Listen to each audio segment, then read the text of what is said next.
Dan saudara, Tuhan Anda kan Yesus. Coba, di mana Yesus dalilnya dia menciptakan? Silakan.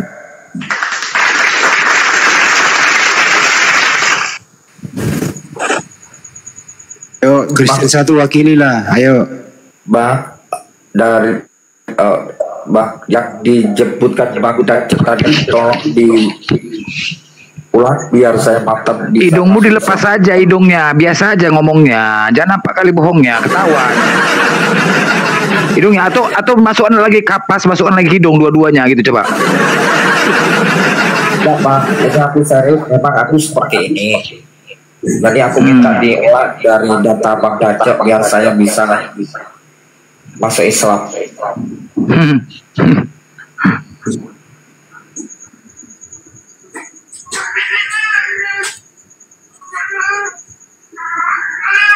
Nggak jelas suaramu tadi, apa yang ngomongkan? Yang menjelaskan Yesus menciptakan itu mana? Biar Bang Dancep mengulang membacakan datanya tadi, biar saya bisa masuk Islam dengan mantap, Bang. Al-Quran surah An-Naziat dimulai dari ayat 27. Oke, ya. Secara Ini mau saya ulangi ya. Silakan Bang, silakan. Ya, saya singkatkan saja. Surat Al-Hasyr ayat 24. Dialah Allah yang menciptakan, yang mengadakan, yang membentuk rupa, yang mempunyai Asmaul Husna. Surat Al-Qamar ayat 49. Sungguh kami menciptakan segala sesuatu menurut ukuran. Surat Al-An'am ayat 102. Yang memiliki sifat-sifat yang demikian itu ialah Allah Tuhan kamu. Tidak ada Tuhan selain Dia, pencipta segala sesuatu. Maka sembahlah Dia, dan Dia adalah pemelihara segala sesuatu. Oke, saya hanya cukupkan di sini. Ada banyak lagi, ya. Mengingat ya ada banyak ya guru-guruku yang ingin menyambung. Oke ya, boleh saya tanggapi Abang Suma dan Bang. Abang Mualaf ya. Saya bisa masuk Islam. Pendeta juga ya. Sebentar ya. Boleh saya tanggapi begini.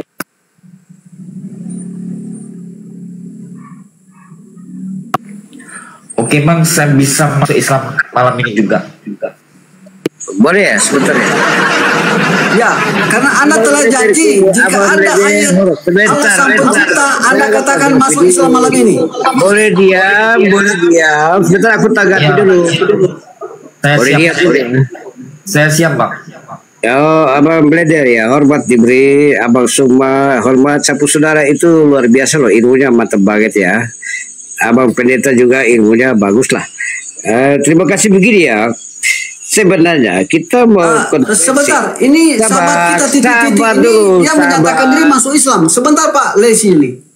Host, tolong ambil alih. Beliau telah menyatakan hari ini dia masuk Islam. Oh, dia dulu Tunggu Lesi. Ya. Kenapa Lesi marah-marah, Bos? Anda Kristen. Ketika Anda masuk Islam, Anda tidak meninggalkan Yesus.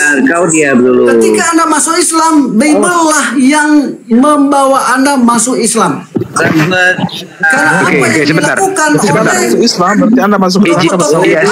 para nabi itu pada kitab Tanakh dan kita temukan dalam perjanjian. Jika masuk Islam berarti Anda meninggalkan Islam. Aduh, panas semua kalian ini. Sebentar Pak Danci, sebentar Pak Danci. Iya sebentar Pak Danci ya, sebentar ya. Pak Leslie sebentar. Bising kali lah kalian. Ini titik-titik. Dengar ya. Kau kalau mau masuk Islam, masuk aja di luar sana. Gak usah di sini. Ya. Suara kau tuh benerin dulu. Jangan nampak kali ini punya bos. Memang saya sama kami. Seperti ini, Bang. Memang saya seperti ini, Bang. Alah, nampak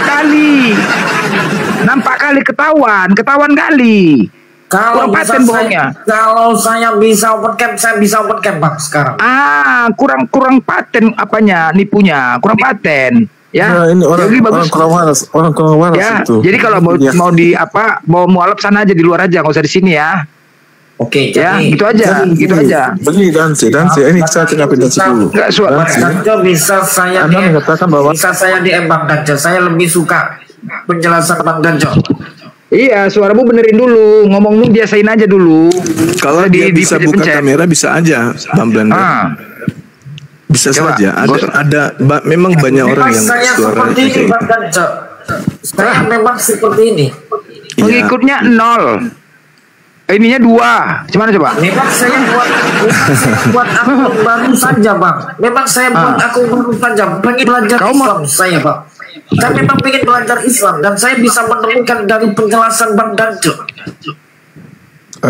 Ini apa ini? Tadinya Kristen, Bang. Iya. Kristen mana? Saya dari Protestan, Pak. Ada yang bisa membuktikan agar Coba kami sebutkan, percaya? coba sebutkan Saya doa Bapak ada di kami. Masohi, Bang. Di Masohi sekarang, Bang. Di Ambon. Coba lafalkan doa Bapak kami. Doa Bapak kami. Buat Siapa? apa saya sudah mantap untuk bisa masuk Islam? Kenapa saya harus disuruh? Bodoh sekali kau. Coba kamu ngomong. Coba kamu ngomong doa doa Bapak kami atau pengakuan iman rasuli. Pengakuan iman rasuli. Coba disebutkan. Saya percaya kepada Bapa, Allah Bapa, Allah langit dan bumi, kepada Yesus. Coba sebutkan, berani nggak? Aku percaya kepada Allah, Bapa yang Maha Kuasa. Tahu nggak? Nggak tahu kamu, bohong kamu. Coba kamu sebutkan kedua murid Tuhan Yesus. Coba sebutkan. Doa Bapa kami tahu nggak? Bohong kamu ya. Kalau masuk Islam, masuk aja Islam, tapi jangan ngaku Kristen. Oke, saya akan bacakan doa untuk Bapak.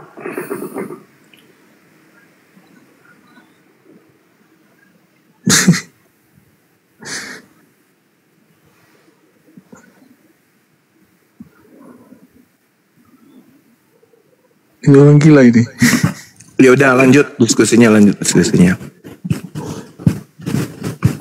Begini tentang, ya saya ingin tanggapi dulu tentang sesi dan ini tadi yang mengatakan bahwa kalau masuk Islam, terima Yesus masuk nggak masalah karena Islam Yesus adalah Al-Quran. Ini yang saya selalu tegaskan bahwa Bapak kami yang ada di surga, dimuliakanlah namamu, datanglah kerajaanmu, jadilah kehendakmu di atas bumi seperti di dalam surga.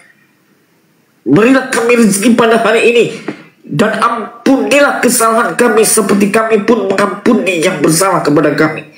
Terus apa yang mau dipertanyakan lagi? itu nggak sama, saya itu salah. belajar Islam Saya dan ingin kata-katanya salah semua, belum lengkap juga. Bohong kamu, nggak usah lah, terus udah Google itu, nggak usah, terserah mau masuk Islam terserah, tapi jangan ngaku Kristen kamu ya. Jadi gini, saya ingin tanggapi yang presentasi dan tadi yang mengatakan bahwa kalau masuk Islam itu juga menjadi Yesus nggak masalah itu karena Yesus juga ada dalam Al-Quran. Itu yang tadi kan bisa gitu ya. Itu salah. Aku percaya kepada Allah, Bapa yang Maha Kuasa, Khalik langit dan bumi, dan kepada Yesus Kristus, anaknya yang tunggal Tuhan di kita, yang dikandung dari Roh Kudus, lahir dari anak darah manis, Udah yang Google ini. menderita. Hasil Google ini. Kenapa Anda bilang hasil Google, sedangkan saya ingin benar-benar berislam? Kenapa? Kenapa tidak terima dengan saya? Silahkan masuk Islam, silahkan nggak masalah gitu loh. Siapa yang itu kan? Terus silakan. apa salah saya apabila saya sudah bisa menerima apa yang dikatakan Pak Dancok itu tadi, karena saya ingin belajar Islam dan saya sudah bisa mendapatkan. Silakan, kita nggak rugi, kami nggak rugi, kami orang Kristen nggak rugi, Tuhan Yesus nggak rugi, yang rugi Kenapa kamu. rugi? Kenapa kau di sini membatasi saya untuk saya belajar? Ya, kalau silakan, kenapa Anda masih ngomong saja di sini? Apa hak Anda untuk diri saya? Silakan kamu dengan Dance masuk Islam nggak masalah.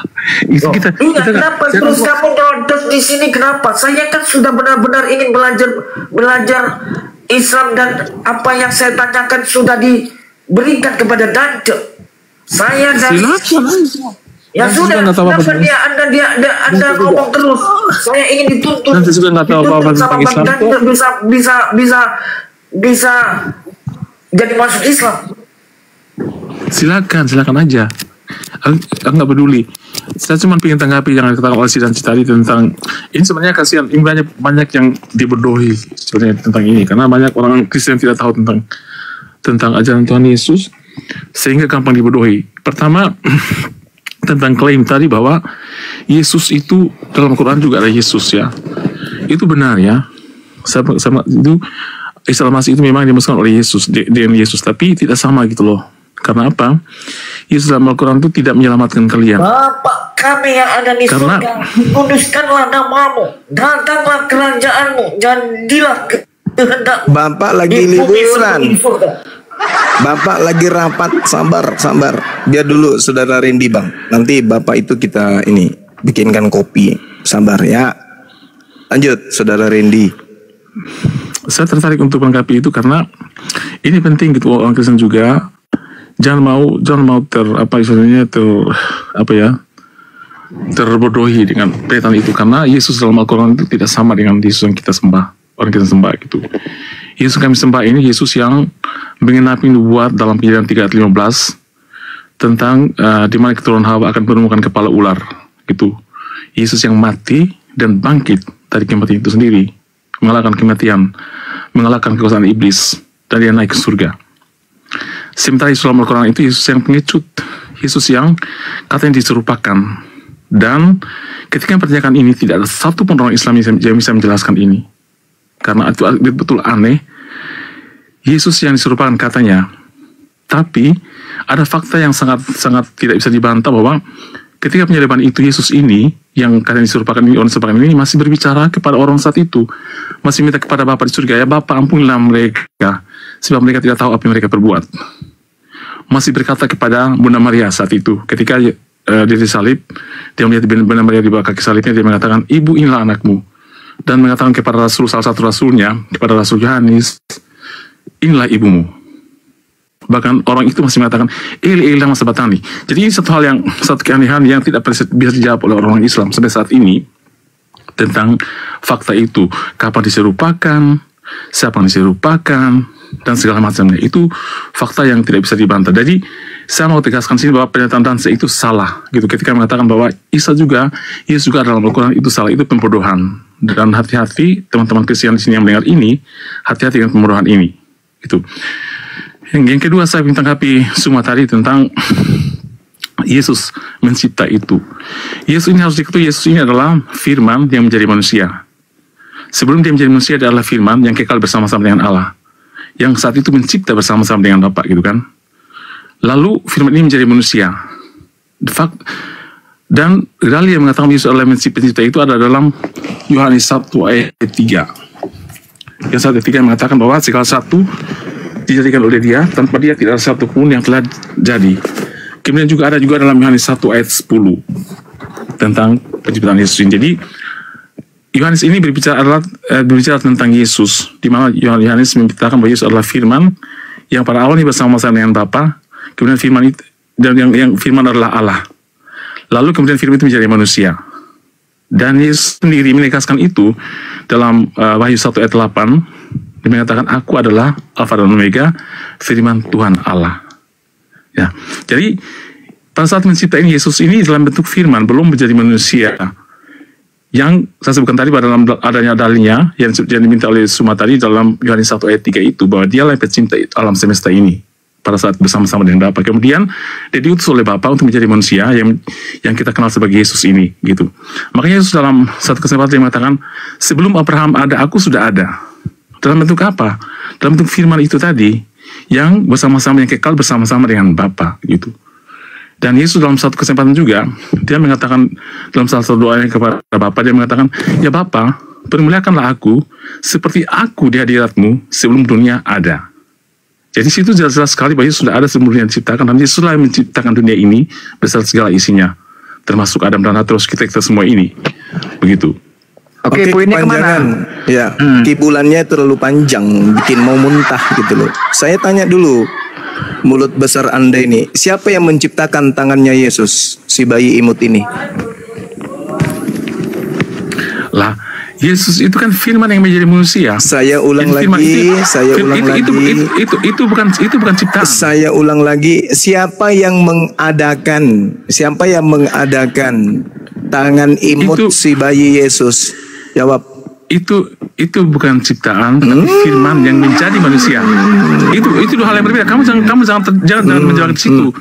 Itu bukan Segala ciptaan. sesuatu Itu bukan- yang itu tadinya bukan tidak ada, ciptaan. diam dulu. Jangan Itu mulutmu adalah kayak karet. firman.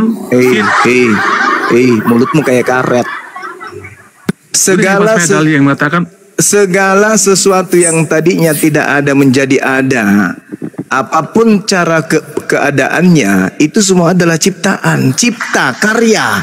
itu Pertanyaan saya, siapa yang mengadakan? Siapa yang mengadakan yang tadinya tidak ada menjadi ada berupa bayi Yesus? Coba. Yesus itu firman yang menjadi manusia. Saya tahu, saya firman ngerti. Yang saya tanya ini adalah keadaan. Kasih dalil ke saya, kasih dalil ke di mana Yesus ciptakan, di mana dalilnya? Coba kasih ke saya tanya. Karena saya bisa membuktikan. Aduh, bisa nggak orang ini ditendang aja bokongnya ke neraka? Gak usah takut kamu. Saya nggak takut. Kamu kayak karet, lombeng. Kamu nggak kasih kesempatan orang Kamu itu ngomong. bukan orang baru. Saya sudah sering dengan kamu Ya sudah, kalau begitu kita diskusinya, tapi gantian ngomongnya. Makanya saya bilang. Tuyul, jangan kok ngomong terus. Gantian kita ngomong. Kamu kan Kasih gue moderator Blender. ini kan TikTok sini. Ya sudah, kalau gitu siapa yang mengadakan tangan Yesus yang imut itu? Dia adalah Saya tidak tanya dia siapa, kucu. jangan mute, jangan. Saya tidak tanya dia siapa. Saya Jangan mute dong. bertanya siapa itu kan- yang mengadakan. Siapa yang Alkitab mengatakan siapa yang mengadakan? firman yang menjadi manusia. Jangan mute.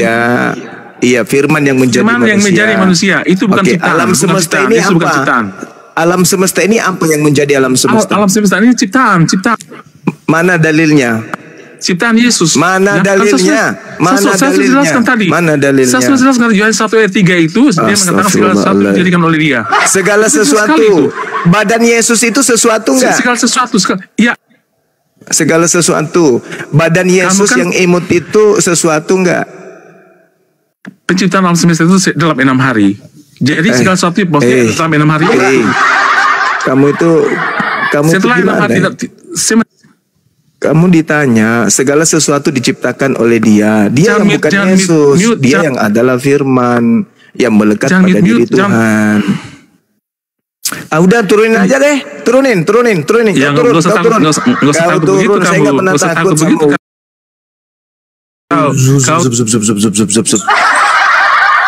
Diskusi sama orang. Saya saja itu orang begitu. Orang gila. Dia sendirian Hai, ngomong orang gila segala dah sesuatu. itu. Hai. Segala Gila. sesuatu dijadikan oleh manusia Dia. Dia itu siapa? ada ciptaan. Dia Dia Yesus. apa? Bukan. Dia yang firman yang melekat pada diri Tuhan. Dia dari sanalah sumbernya. Makanya Yesus itu baru sesuatu yang ada. Di Yohanes 14, firman itu telah menjadi daging. Pertanyaan saya, yang menjadikannya, yang mengadakannya siapa? Hanya apa diskusi kayak gitu? Dodol ke gereja sana, colok pantat pendeta. Om Juma. Oke, iya, silakan. guru Tidak semua mengerti. izin. Host, tolong dibesarkan. Oke. Tadi beliau ya telah memutarbalikan fakta yang ada. Ya, mari kita melihat. Katanya Yesus sebagai sang pencipta segala sesuatu. Kita bongkar rahasia ini. Ya. Bisa dibaca ini, segala sesuatu dijadikan melalui Dia. Jadi ini ada kata melalui dalam bahasa Yunani melalui. Artinya di sini segala sesuatu diciptakan oleh Allah ya melalui perkataannya ya melalui firman-Nya ya ini. Oke? Nah, sekarang kita datang pada Yohanes pasal 1 ayat 14. Ya, saya akan comparekan dengan bahasa asli. Ya, kebetulan di sini ada bahasa Yunani, ya, bahasa asli, lalu di sebelah sini adalah bahasa Indonesia. Nah, kita langsung melihat di sini ayatnya yang ke 14. Nah, oke. Nah, mari kita melihat ya. Sebelum saya membaca ini, kata bahasa Yunani logos. Logos berbeda dengan remata. Kalau remata suara langsung dari Allah. Sedangkan logos yang di sini bahasa Yunani logos ya. Di sini ada kata logos. Artinya tulisan. Nah, kalam itu telah menjadi manusia. Sekarang kita perhatiin pengertian menjadi dalam bahasa Yunani egeneto. Nah, sekarang kita lihat strong number-nya. Apa yang disebutkan egeneto?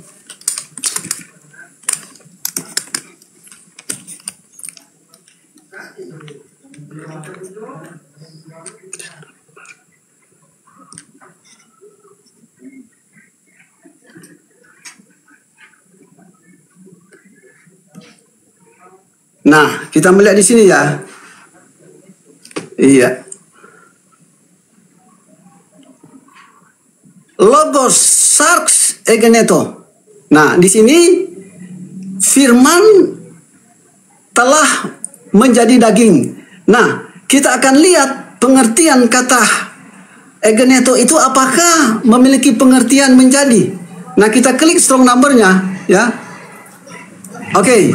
Nah, nampak arti egeneto itu adalah satu arise.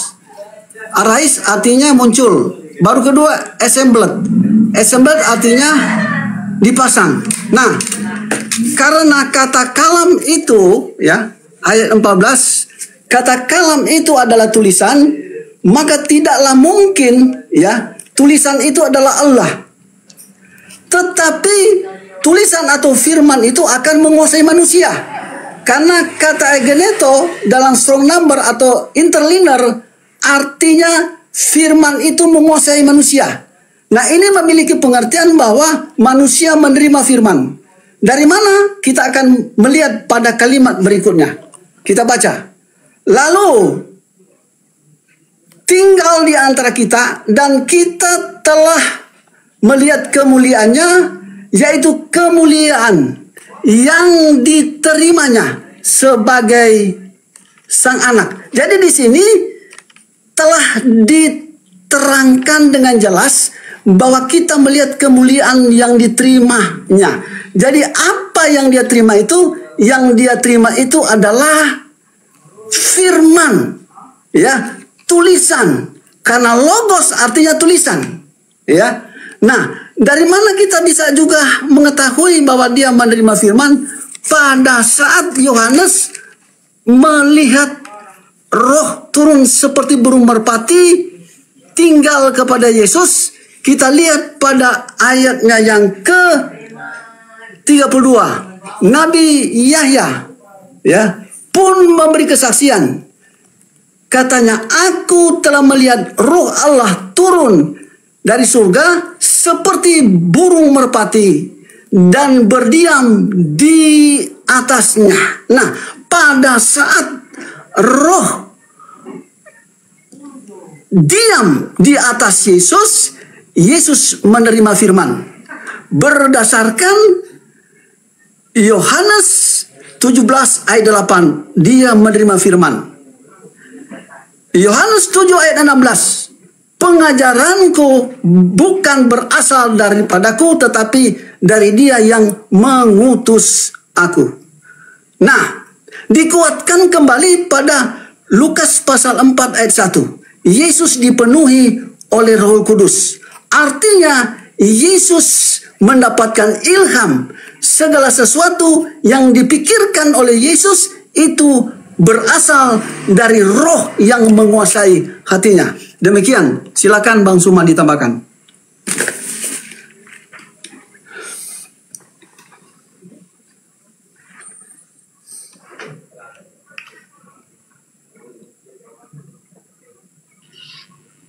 Ya, mungkin Pak Leslie.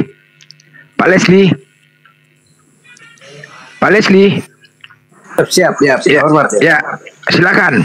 Oke, Pak Leslie, hormat diberi ya. Jadi poinnya begini loh. Yang paling utama, saya minta maaf ya, Pak Pendeta ini sebenarnya tahu ya, tapi ya Pak Pendeta yang muter-muter gitu lah. Tapi nggak apa-apa, itu persoalan keimanan ya. Bukan muter-muter Pak, saya baca Bible Anda. Saya agak ragu loh. Ya, karena Anda Saya tidak minta tahu maaf ya. teks asli. Saya tahu teks asli. Kamu juga nggak tahu aslinya. Kalau kamu nggak tahu lebih asli, kamu lebih tahu lagi banyak loh. Saya kan nggak tahu ya. Nggak tahu teks aslinya ya. Saya bukan teolog. Kamu yang pendeta, kamu lebih tahu loh. Menjelaskan yang terbaik semua kita. Bukan berarti kau harus Kenapa Anda kebingungan hal itu Pak? Karena Anda tidak mengerti pengertian logos. Kalau kau boleh diam, Ya, saya harus ambil alih. Saya tidak mau Kau diam dulu. Kau prolog diam dulu. edukasi ini menjadi Kau penyesatan. diam. Boleh diam nggak? Bisa diam, tetapi harus Boleh berdasarkan diam data. nggak? Saya diizinkan oleh host untuk bicara. Kau diam nggak? Kau bicara panjang lebar, aku nggak tanggapi loh. Aku tertib kok. Diskusi ini kan begitu loh. Jangan abang semua saja luar biasa loh. Ilmu lebih tinggi banget sama kau yang pendeta dia putar balik kau. Udah.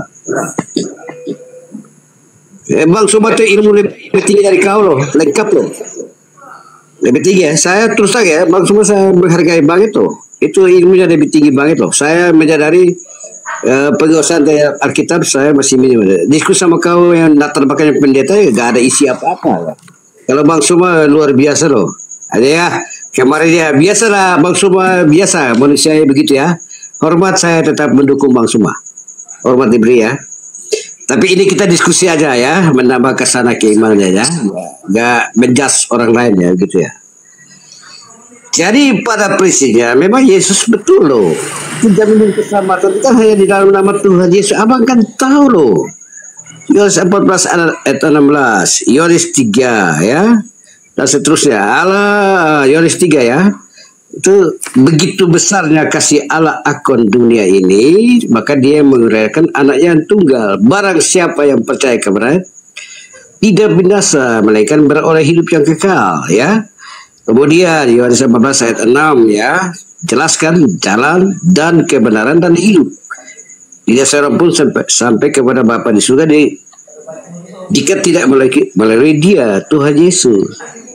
Jalan ke surga dia kan tidak ada siapa-siapa. Yesus kan bangkit dari antara orang mati, naik ke surga. Dia akan datang kedua kali dalam tampilan bentuk yang sama seperti yang disampaikan oleh malaikat. Jelas kan? Kemudian dia adalah Alfa dan Omega. Wahyu 1 ayat 8, Wahyu 22 ayat 13. Jelaskan. Itu jaminan keselamatan seperti itu loh. Tapi persoalannya apakah mau bagaimana atau tidak nggak penting. Itu urusan saya pribadi, gimana saya seperti itu. Kalau Pak Pendeta juga tahu. Kalau Pak Pendeta kan putar-putar ya. Jadi orang jangan munafik ya. Jelasan apa adanya supaya tahu lah kita menambah kesadaran. Kita menambah kesadaran berpikir tentang keimanan kita. Jangan muter dong. Masa kita orang yang tidak belajar teolog bisa memahami kok sekelas pendeta masih muter lagi. Bahasan dalil diputar kiri kanan ya. Saya lebih menghargai Bang Suma ketimbang Abang Pendeta ya. Minta maaf ya, Bang Suma tuh lebih detail loh. Ilmunya lebih lengkap. Ayat-ayat dalam betul yang pendeta bilang itu, saya setuju itu. Sebentar kau mati, kau gak ada otak gila. Udah. Abang belajar, hormat diberi Abang belajar ya. Ya udah lanjut. Betul yang pendeta bilang tadi itu. Kau gak.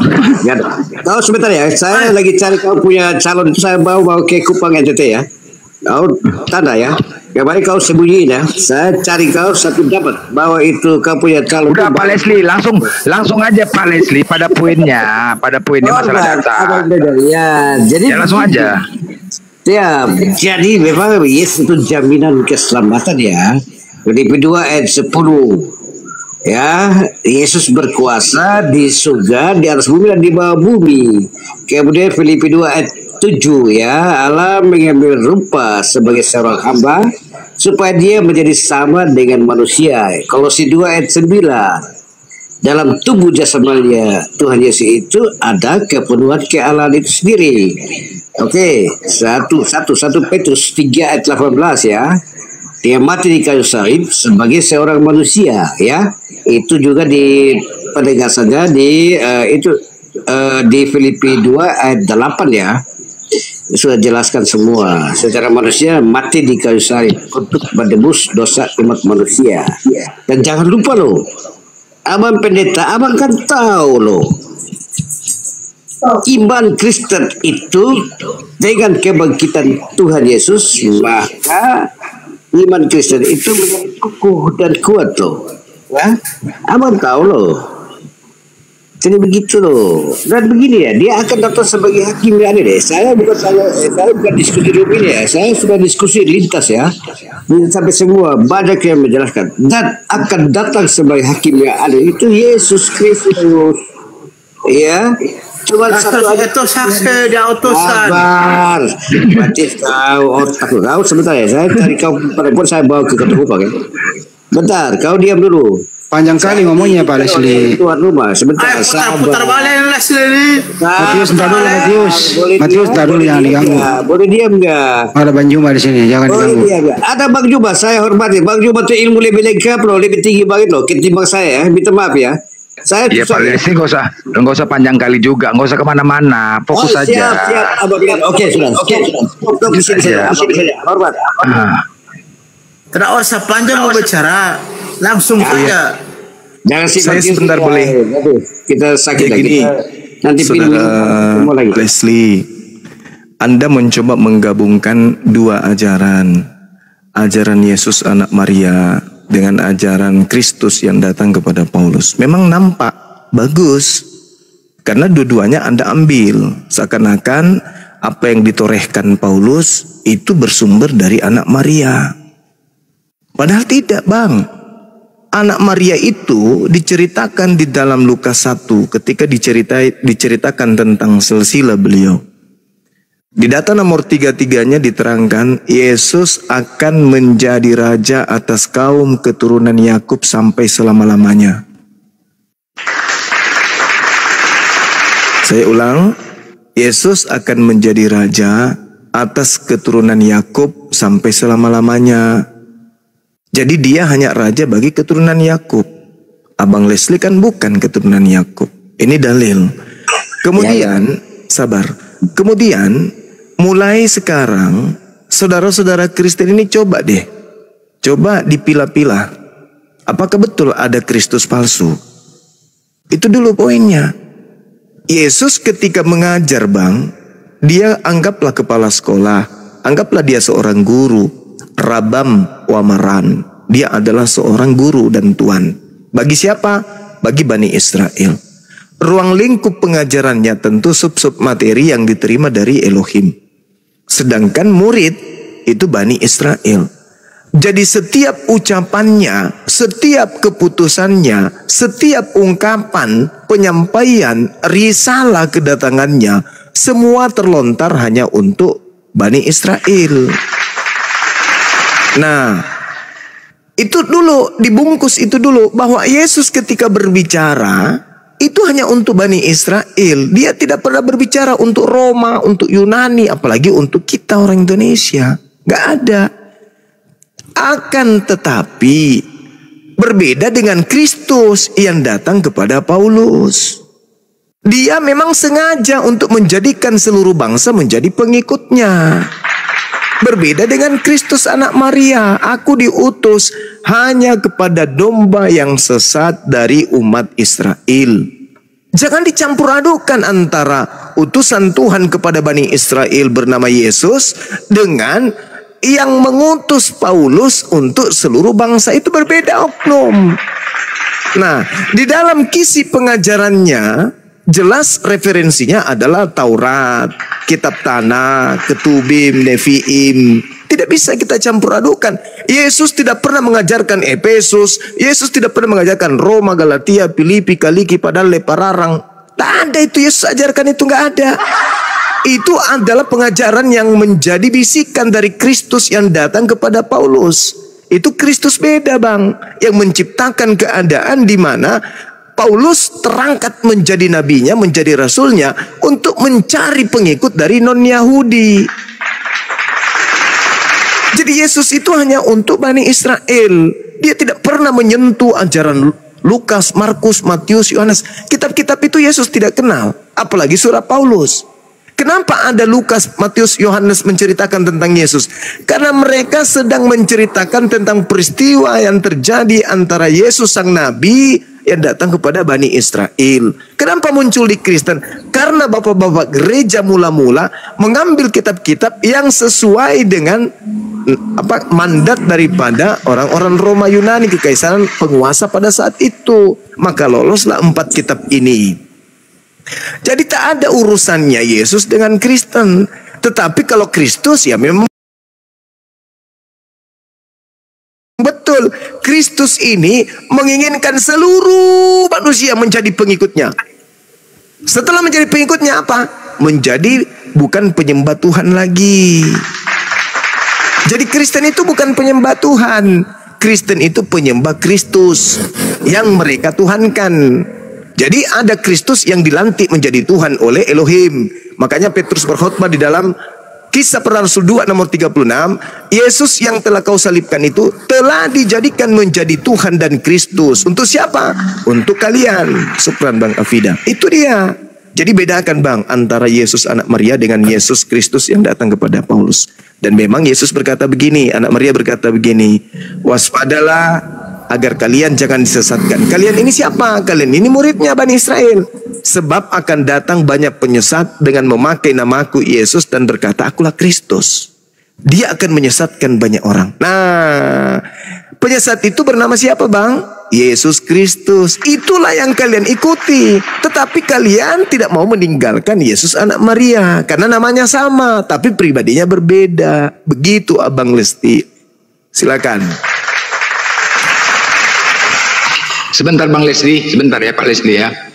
Buat teman-teman yang di bawah, Komal error dari tadi, Komal ini kena tombak terus, ya. Jadi memang Komalku ini dari tadi kena brudal.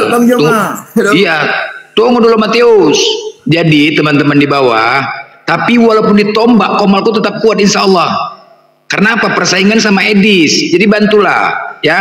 Gak usah kemana-mana pemikiran, fokus saja. Ya memang error-error sebentar dari tadi, insya Allah aman. Insya Allah aman. Oke, Dokter Adriani, monitor. Yang disebut penyesat itu mereka yang mengaku Muslim, mereka yang mengaku domba, mereka mengaku anak Tuhan, penyembah Tuhan, abdul daripada Tuhan, tetapi kerjanya hanya memelintir Al-Quran. Bahkan tentang Tuhan saja itu malah dikerdilkan. Gimana itu? Ini kemana larinya? Siapa yang menyesatkan di antara dua pihak gitu? Yang mengaku Muslim atau yang tidak mengaku Muslim, tetapi keduanya menyampaikan hal yang tidak sesuai dengan Al-Quran. Siapa yang disebut penyesat? Kita ambil contoh satu, si Edis, Bang Edis kan. Bang Edis mengatakan salam satu Tuhan, Tuhan itu satu. Bang Zuma kita kasih contoh juga mengatakan hal yang serupa. Di antara keduanya siapa yang disebut penyesat? Karena keduanya mengucapkan perkataan yang tidak sesuai dengan Al-Quran, tidak sesuai dengan apa yang Tuhan sampaikan di dalam Al-Quran.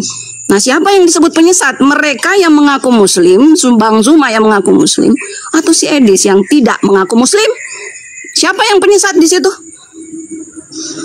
Siapa yang penyesat? Si Edis menyuarakan, menjargonkan hal yang serupa. Kalimatnya sama, salam satu Tuhan. Edis juga ngomong gitu, salam satu Tuhan. Bang Zuma juga ngomong kayak gitu. Bang Edis juga ngomong kayak gitu. Siapa yang menyesatkan dari kedua pihak ini? Padahal omongannya sama. Siapa yang menyesatkan? Menurut Anda?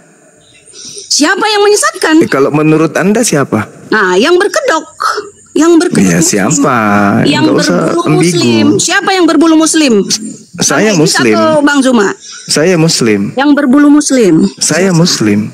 Saya Pak mengatakan Pak Edis berbulu Muslim. Saya mengatakan tidak ada Tuhan selain Allah. Ada itu yang salah. jual-jual, ada yang jual-jual murah identitas Muslim antara Bang Zuma salah dengan Bang Edis. Salah enggak itu? Kalau saya katakan tiada Tuhan selain Allah, salah enggak?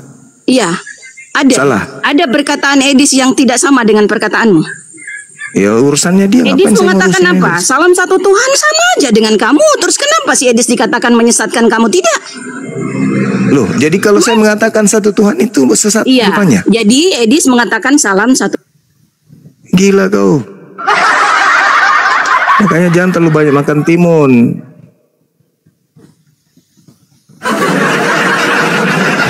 Ini orang sakit dia ini nih, orang yang rekang sakit. Orang Dokter sakit. nggak lolos, nggak lulus dia tuh makanya gitu. Iya, silakan. Izin saya menambahkan apa yang disampaikan oleh Bang Suma. Ternyata Yesus diutusannya bangsa Israel. Ada beberapa ayat yang saya akan sampaikan. Pertama, Yohanes 17 ayat 9. Aku berdoa untuk mereka, bukan untuk dunia aku berdoa. Jadi Yesus berdoa hanya khusus bangsa Israel. KPR 16:67. Mereka melintasi tanah Frigia, tanah Galatia karena Roh Kudus cegah mereka untuk memberitakan Injil. Ayat 7. Setibanya di Misia, mereka mencoba masuk ke daerah Bitinia, tetapi Roh Yesus tidak mengizinkan mereka. Lagi-lagi di sini ya, Roh Yesus mencegah mereka ya untuk memberitakan Injil di luar Yerusalem. Matius pasal 10 ayat 5 dan 6. Ke-12 murid itu diutus oleh Yesus dan ia berpesan kepada mereka, jangan menyimpang ke jalan bangsa lain atau masuk ke dalam kota orang Samaria. Ayat 6. Melainkan pergilah kepada domba-domba yang hilang dari umat Israel. Matius 15 ayat 24. Jawab Yesus, aku diutus hanya kepada domba-domba yang hilang dari umat Israel. Kata hanya berarti tidak ada lain selain umat Israel. Nah, KPR 13 ayat 23.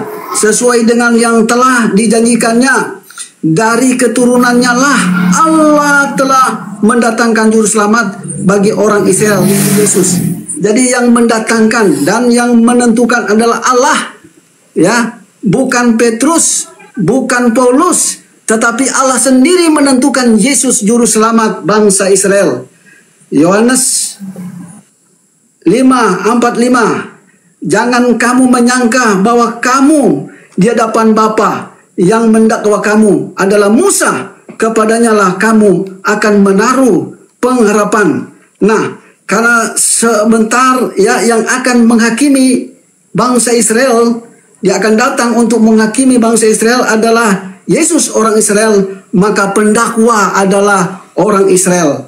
Buktinya Matius pasal 19 ayat 28. Kata Yesus kepada mereka, sesungguhnya aku berkata kepadamu, pada waktu penciptaan kembali, apabila ia anak manusia bersembahyang di takhta kemuliaannya, kamu yang telah mengikut aku akan duduk juga di atas 12 tahta untuk menghakimi ke-12 suku Israel. Ini berbicara kedatangan Yesus kedua kali, ternyata hanya menyelamatkan ke-12 suku bangsa Israel. Oke, Pak Danci. Ya, kita tanggapin dulu Pak Leslie. Oh, oke. Yuk. Silakan Pak Leslie. Pak Leslie. Ya, maaf ya, saya hanya membacakan tadi. Saya tidak tambahkan, saya tidak kurangi. Ya, tambahkan satu poin aja Pak Dance, kalau mau nambahkan cuma satu ayat aja. Saya tidak tambahkan, jangan potong dulu. Saya hanya membacakan kitab orang Kristen. Oke, lanjut.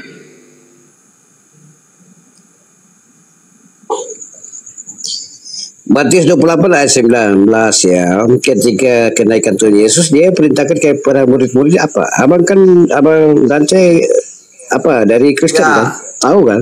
Ya tahu, pergilah jadi kelas bangsa itu. Tidak tahu. Ya sudah, sebentar, sabar. Kalau tidak tahu sudah. Kalau tidak tahu jangan jawab lagi. Sudah, tidak tahu sudah selesai. Supaya jangan pandang, jangan dapat itu ya. Jadi perintah itu dalam bahasa Yunani kabarkan keselamatan. Sabar, kau udah dia dalam bahasa Yunani segala bangsa. Jadi ada etnos Cina, ada etnos Jawa. Jadi itu khusus bangsa Israel. Kau diam. Mengerti kau diam enggak? Saya baru dikasih kesempatan untuk bicara. Tadi kamu bicara apa aja? Aku enggak potong-potong loh. Boleh diskusi pakai etika. Silakan Pak Pendeta, lanjut. Ya, makanya aku lagi bacakan, diam dulu. Silakan. Silakan ya, begitu ya. Apa perintah Tuhan Yesus lihat Matius 28 ayat 19 ya. 19 atau 18 ya. Perintah kepada murid Tuhan pada saat kenaikan ya. Kabar ya, jadikanlah di seluruh bangsa sebagai murid-murid. Bagi yang terima, baptislah mereka dalam nama Bapa, Anak dan Roh Kudus. Kan jelas kan? Jadi bukan persoalan untuk Bani Israel, kepada seluruh umat manusia. Jaminan keselamatan bukan untuk Bani Israel, semua kita manusia. Jaminan keselamatan lewat Tuhan Yesus, ya. Itu sudah jelas loh. Apa pelintir dengan apa-apa semua tidak masalah. Itu urusan keimanan abang, nggak salah ya. Tapi harus bawa dalil yang lengkap loh. Abang latar belakangnya pendeta, belajar teolog loh. Jangan penggal ayat Alkitab sepotong menjelaskan menurut apa yang abang mau. Padahal abang juga tahu ayat Alkitab lain itu jelasnya ada loh. Gitu, nggak salah. Tapi saya menghargai abang malam, saya menghargai, gak masalah loh. Itu urusan keimanan abang, gitu loh. Terus yang berikut ya. Yang berikut ya. Kekristenan itu sudah pasti bahwa jaminan keselamatan di dalam nama Tuhan Yesus lewat peristiwa kebangkitan Tuhan Yesus. Orang Kristen beriman kalau Tuhan Yesus tidak bangkit dari antara orang mati, maka sia-sialah iman dan kepercayaan orang Kristen. Ya, abang pendeta, mantan pendeta kan tahu loh, udah tahu itu. Jadi jangan kita membolak-balik pernyataannya menurut apa yang kita mau, membawa dalil untuk melengkapi apa yang kita pikir loh. Kita lagi menjelaskan, diskusi ini menambah kesalahan keimanan kita, menjelaskan apa yang benar di hadapan Tuhan. Benar dan tidaknya kan urusan Tuhan. Tapi jangan pelintir, jangan bawa Alkitab, bawa dalil untuk membenarkan apa yang kamu pikir loh. Kamu sekelas pendeta lagi bawa dalil tidak sempurna, menjelaskan apa yang kamu mau. Saya menghargai, abang mualaf itu saya menghargai loh. Keimanan itu menghargai loh. Enggak usah ke situ Pak Leslie, langsung aja ke poinnya aja, langsung aja. Enggak usah ke pribadi, jangan pernah personal. Siap. Personal. Siap. Di sini menyerang personal. Sabar, kau diam dulu, sebentar, sabar. Jadi memang jaminan keselamatan hanya di dalam nama Tuhan Yesus. Filipi 2 ayat 10, 1 Petrus 3:18, kemudian Filipi 2 ayat 8, Filipi 2 ayat 7, dan beberapa lainnya. Bahkan dia akan datang sebagai hakim yang adil, ya. Dan berikut di Wahyu 1 ayat 8 dan Wahyu 22 ayat 13 ya. Dia adalah awal dan akhir. Itu. Oke. Berarti poinnya Yesus. Berarti sebentar Pak Dance, sebentar Pak Dance. Ini narasumbernya kan Pak Dance. Sebentar Pak Dance. Poinnya Pak Leslie, berarti Yesus adalah jalan keselamatan sesuai dengan dalil Filipi tadi ya. Dialah juga masuk penghakimannya. Itu dia poinnya ya. Tapi di belakang, di bawah semua. Dia hakim yang adil lagi. Dia hakim yang adil. Oke. Poinnya adalah Yesus jalan keselamatan dan dia adalah hakim yang adil. Oke. Itu dia sesuai dengan dalil yang Pak Leslie tunjukkan tadi ya. Iya, Pak Abang Bleder. Oke. Lanjut. Mungkin bisa ditanggapin Bang Juma. Sebentar, karena dia menyinggung saya tanggapi ya. Ya, oke.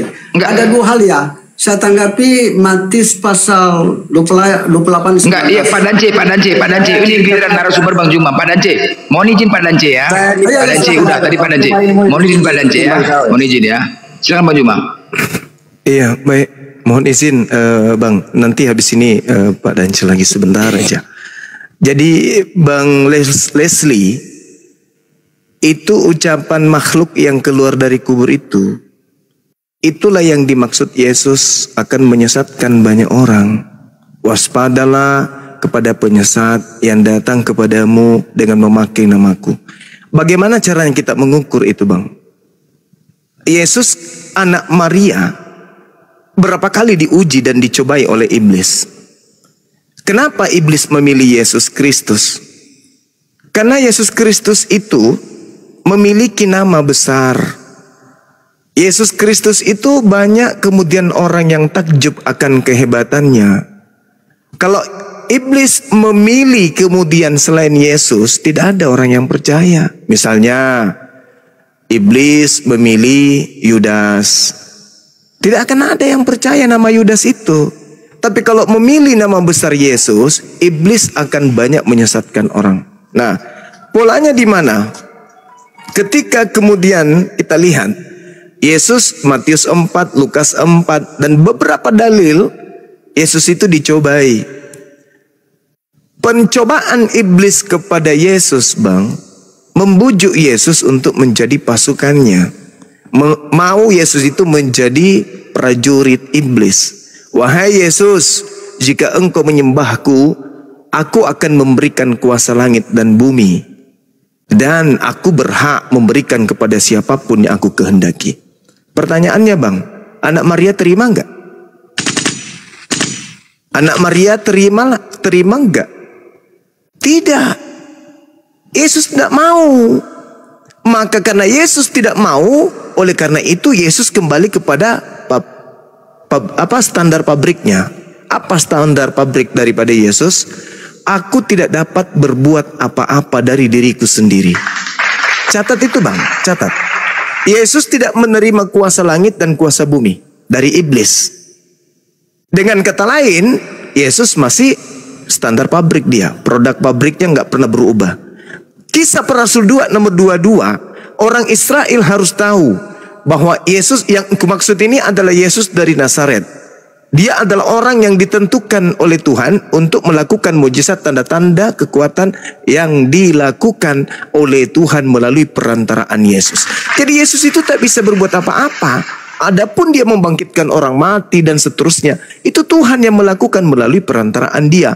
Makanya dalam kesaksiannya Yohanes 5 nomor 36, aku ada kesaksian yang lebih penting dari kesaksian Yohanes Pembaptis, bahwa segala mukjizat yang aku lakukan, mukjizat ini yang aku lakukan sekarang, dan mukjizat ini yang bersaksi tentang aku bahwa aku adalah utusan Tuhan, bukan Tuhan. Itu kesaksian Yesus. Berarti kekuasaan seperti mujizat, tanda-tanda, kekuatan yang dilakukan oleh Yesus bang, itu bukan dari dirinya, bukan kuasa dari dirinya, tapi kuasa yang dilakukan oleh Tuhan Bapa melalui perantaraan dirinya. Sekali lagi, Yesus tidak menerima kuasa baik di langit maupun di bumi. Baca Lukas 4 dan poinnya di nomor 13. Iblis mundur dari mencobai Yesus, dan iblis menunggu waktu yang tepat. Nah, ketika iblis gagal membujuk Yesus untuk kemudian menjadi pengikutnya, menjadi komandannya, Yesus mundur. Apa yang terjadi? Iblis datang supaya orang-orang di sekeliling Yesus inilah yang kemudian menjatuhkan Yesus. Iblis gak putus asa, dia mencari waktu yang tepat. Maka Yesus mengatakan dalam Yohanes 6 nomor 70, aku yang memilih engkau yang 12, tapi satu di antaramu adalah iblis, yaitu Yudas. Yudas yang disebut iblis di situ bang, oleh Yesus. Nah sekarang ketika iblis mencari waktu yang tepat, Yesus berkata, waspadalah kepada penyesat yang datang kepadamu dengan memakai namaku. Maka iblis merasuki kemudian orang yang masuk ke dalam kubur ini untuk kemudian bangkit mengaku Yesus Kristus. Coba Anda baca Markus 16 nomor 12. Yesus datang kepada mereka dalam rupa yang lain, menampakkan diri dalam rupa yang lain. Dari mana Markus tahu kalau itu Yesus dalam rupa yang lain? Maria datang ke kubur, dia nggak tahu kalau yang ditemani bicara itu adalah Yesus. Ternyata itu adalah Yesus. Di mana? Apakah Tuhan melihat mayat Tuhan kami? Ternyata itu adalah Yesus, dikiranya penjaga kebun. Kenapa demikian? Karena itu bukan Yesus lagi. Itu adalah sibilisisis yang mengaku Yesus Kristus. Sekali lagi, ketika Anda membaca Matius 28 nomor 18, kepadaku telah diberi kuasa baik di langit maupun di bumi. Pertanyaan saya, apakah Yesus menerima kuasa itu dari iblis? Tidak. Berarti siapa ini yang menerima kuasa langit dan bumi ini? Siapa? Siapa ini bang? Yang kepada loh, tadi Yesus tidak menerima. Yesus anak Maria tidak menerima. Yang masuk ke kubur ini yang menerima. Kepadaku telah diberi kuasa baik langit dan bumi. Pergilah ke seluruh bangsa, jadikanlah segala bangsa menjadi muridku. Itu bukan Yesus anak Maria. Tadi kan dia menolak. Seperti itu saudara, silakan. Oke, hormat. Tapi memang lengkap loh, detail dengan detailnya lengkap. Jadi poinnya begini ya, abangku ya. Yang paling tadi Matius 28 ayat 19 ya, tadi abang sudah jelaskan tadi terkait dengan bagaimana kabar keselamatan disampaikan kepada seluruh bangsa ya. Bagi yang mau menjadi baptislah mereka dalam nama Bapa, Anak, dan Roh Kudus ya. Itu poin pertama ya. Yang berikut begini ya. Di Matius 4 ya, ketika terus lagi berpuasa ya, Abah tadi menjelaskan panjang lebar. Kalau kita bacain itu Matius 4 ayat 7, itu ada perkataan untuk Yesus ya. Sebab ada tertulis, janganlah engkau mencobai Tuhan dan Allahmu. Kenapa perkataannya seperti itu? Bagi kita kekristenan, Bang Suma, itu iblis, itu Lucifer, itu adalah malaikat yang ditendang buang dari surga ya. Sebelumnya kan malaikat kan, dia tahu tentang rahasia kerjaan surga. Dan Yesus juga tahu secara manusiawi memang iblis mencobai dia. Tapi dia tahu dia sementara iblis ini berurusan dengan siapa. Makanya ketika berhadapan murid-murid Tuhan Yesus dan segala pengikut, dia menempatkan diri secara manusiawi ya, sebagai utusan, sebagai hamba Allah, sebagai anak Allah dan seterusnya ya. Tapi ketika berhadapan dengan iblis yang notabene-nya adalah malaikat yang ditendang buang dari kerajaan surga, padahal kita pastikan bahwa malaikat itu kan tahu tentang rahasia kekuasaan Allah dalam kerajaan surga. Jadi untuk jawaban ke iblis, dia pastikan janganlah engkau mencobai Tuhan dan Allahmu. Matius 4 ayat 7. Bahkan di Matius 4 ayat 10 penegasan ya, bahkan kamu pun iblis, kau harus sujud menyembah kepada Tuhan dan Allahmu. Itu Bang Suma. Jadi itu luar biasa banget loh. Penegasan kepada murid-murid kan tidak, hanya cuma satu murid itu aja, saya Filipus yang sempat bertanya sebenarnya yang disebutkan sebagai Bapak itu siapa? Apa jawaban Tuhan Yesus? Oh, selama ini kamu bersama aku, kenapa kamu tanya Bapak? Ya, abang tanya, saya lupa dalilnya. Ada, tapi ada ya, Bang Suma pasti tahu. Bang Suma ilmu lebih tinggi lah. Saya mohon maaf ya, saya kurang-kurang, tapi saya tahu, saya percaya siapa ya abang itu ilmu lebih lengkap loh. Tapi itu poin pentingnya, penegasan ketika Yesus dicobai oleh iblis secara manusia benar loh, ditawarkan dengan kerajaan surga. Kalau kamu lapar, ini perintahkan kepada batu bisa jadi, kamu bisa. Karena dia iblis tahu loh, berapa dengan siapa loh. Satu pihak secara manusia betul, sepenuhnya manusia betul. Satu pihak dia adalah kepenuhan kealahan dalam kehidupan Tuhan Yesus. Dan itu luar biasa banget bagaimana Tuhan Yesus pada akhirnya menegaskan diri di hadapan iblis yang notabene sebelumnya adalah malaikat yang ditendang buang. Malaikat ini kan tahu rahasia dalam keadaan surga. Janganlah engkau mencobai Tuhan dan Allahmu. Bahkan diperintahkan dalam Matius 4 ayat 10, seharusnya kamu juga harus sujud dan sembah kepada Allah. Oke, makasih Bang Suma, hormat, Tuhan memberkati. Baik. Halo. Iya, baik Saudara Leslie. Jadi Yesus itu berkata dalam Yohanes 14 nomor 30, tidak banyak lagi aku berkata-kata dengan kamu. Ya. Artinya bukan Yesus yang berkata lagi di dalam kitab-kitab selain daripada ucapan-ucapan beliau.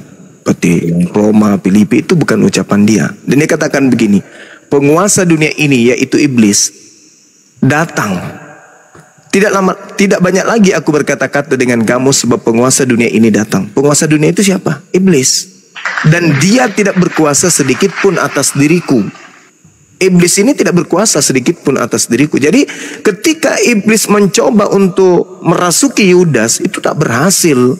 Yudas dirasuki memang, tapi untuk mencapai pada poin endingnya bahwa Yesus itu harus kemudian ditaklukkan sama mereka iblis ini, itu tidak. Yesus sendiri mengatakan iblis tidak berkuasa sedikit pun atas diriku. Nah, ketika berbicara Matius 4, Bang, Yesus mengatakan jangan kau mencobai Tuhan Elohimmu. Dia tidak sedang mengatakan dirinya. Iblis ini hanya ingin membuktikan benarkah orang ini adalah utusan Tuhan.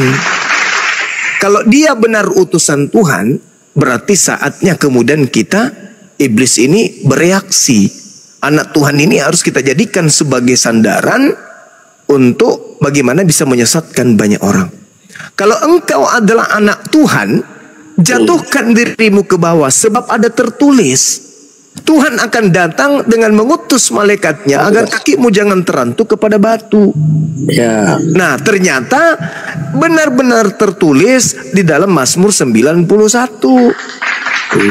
Malapetaka tidak akan menimpa kamu, tulah tidak akan mendekat kepada kemahmu, sebab malaikat-malaikatnya akan diperintahkannya kepadamu untuk menjaga engkau di segala jalanmu. Mereka akan menatang engkau di atas tangannya supaya kakimu jangan terantuk kepada batu. Jadi Yesus ini tidak akan pernah sedikit pun tersentuh musibah. Yesus ini tidak akan mungkin disentuh celaka atau kutuk. Kenapa? Karena dia akan senantiasa dijaga oleh Elohim. Maka iblis datang, ada tertulis loh tentang kamu, coba buang dirimu ke bawah. Kalau memang kau anak Tuhan, maka Tuhan akan mengutus malaikat agar menjaga engkau di tangannya agar kakimu tidak terantuk kepada batu. Yesus mengatakan jangan kau mencobai Tuhan. Bukan mencobai Yesus, enggak. Iblisnya mau mencobai kebenaran kebenaran Mazmur, apakah janji Tuhan itu betul-betul bisa terrealisasi atau tidak. Betul. Iblis ingin mencobai firman Tuhan tersebut, bukan mencobai Yesusnya. Yesus hanya dikatakan sebagai anak Tuhan. Nah, katanya Tuhan pernah berfirman, kalau ada anak Tuhan ingin dicelakai, maka aku akan mengutus malaikatku untuk melindunginya. Ini yang ingin dicobai oleh iblis. Sehingga Yesus mengatakan, jangan kau mencobai Tuhan Elohimmu, hanya kepadanya saja dia engkau menyembah. Ya. Jadi bukan berarti Yesus itu adalah Tuhan, tetapi iblis ini ingin mencobai kebenaran firman Tuhan yang ada di Mazmur 91. Nah, inilah Bang yang dikhotbahkan Petrus di dalam Kisah Para Rasul 2 nomor 22 dan seterusnya sampai pada nomor 40. Di situ dikatakan Nabi Daud telah bernubuat bahwa Tuhan Elohim akan membangkitkan Mesiasnya, di mana Mesiasnya itu tidak akan mengalami kematian, jasadnya tidak binasa, dan juga kemudian dikatakan di data 31 dia tidak akan ditinggal di kubur. Dia tidak ditinggal di kubur, jasadnya tidak akan mengalami binasa, dan tangan kanan Elohim akan mengangkatnya ke langit. Nah, ini yang dinubuatkan Mazmur 91 ini. Benar, betul. Nah, seperti itu. Jadi berbeda antara Yesus anak Maria dengan yang keluar dari kubur. Kalau anak Maria tidak mengalami kematian menurut nubuatan Daud yang dikhotbahkan Petrus dalam Kisah Para Rasul 2 nomor 31, 32, 33, sedangkan 36 Petrus yang mengatakan, jadi seluruh Israel harus tahu bahwa Yesus yang kau salibkan itu telah dijadikan menjadi Tuhan dan Kristus. Yang tadinya bukan Kristus dijadikan menjadi Kristus bagi angkatan jahat. Makanya di data nomor 40-nya Petrus mengatakan, selamatkanlah dirimu dari angkatan jahat ini. Seperti itu, saudara. Jadi terang sekali itu, terang sekali. Silakan. Ya, Bang Suba. Jadi poinnya nubuat dalam Mazmur itu kan jelas loh. Bahkan sampai peristiwa penyaliban kan ada 7 perkataan tulis di kayu salib ya. Dan itu sudah dinubuatkan dalam kitab Mazmur ya, Jabur ya, bagi saudaraku.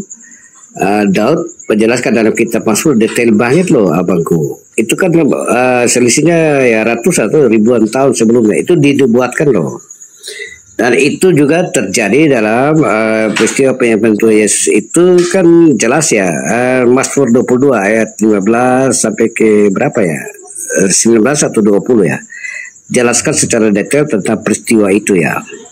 Tapi yang paling utama bahwa peristiwa penyaliban itu terjadi dong abangku.